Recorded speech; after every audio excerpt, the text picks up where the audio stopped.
आज हम मज़मून जोग्राफिया जमा शशुंगा सबक नंबर 3 ग्लोब नक्शे का मवाजना और इलाकाई सैर इस सबक के सवाल व जवाब देखेंगे।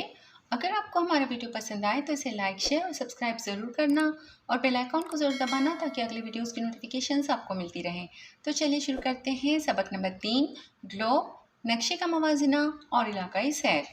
इसमें सबसे पहले हम सफ़ा नंबर 17 पर दिए गए इन सवालात के जवाब देखेंगे। यहाँ पर कुछ सवालात दिए गए हैं और इनके जवाब हम पहले देख लेते हैं, उसके बाद मश्क हल करेंगे। पहला सवाल है, कौन सा वसीला तालीम मुसत्तह यानी सपाट है? तो इसका जवाब है नक्शा।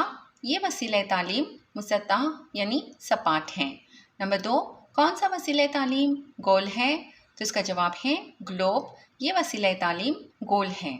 नंबर 3, किस वसीला तालीम के ज़रिए आप दुनिया के पूरे रकबे को बैक वक्त देख सकते हैं? तो इसका जवाब लिखना होगा नक्शे के ज़रिए हम दुनिया के पूरे रकबे को बैक वक्त देख सकते हैं।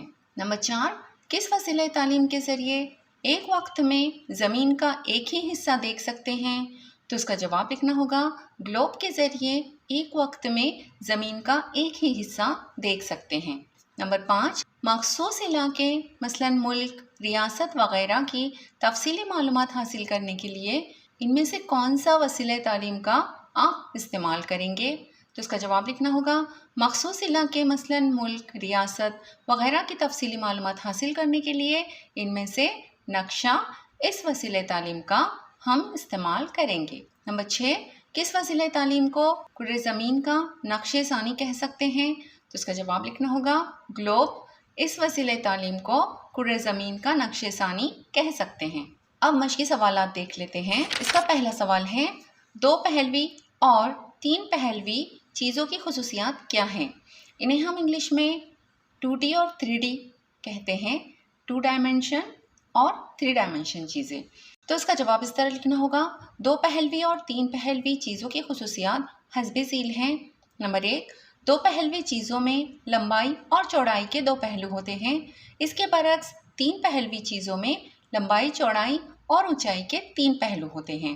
नंबर 2, दो पहलवी चीज़ों की लंबाई और चौड़ाई मिलकर रकबा बनता है, जबकि तीन पहलवी चीज़ों की लंबाई, चौड़ाई और ऊंचाई मिलकर हजम बनता है। अब नंबर 2 है, बिल्कुल छोटे ग्लोब पर कौन कौन से वसाइल बताए जा सकते हैं?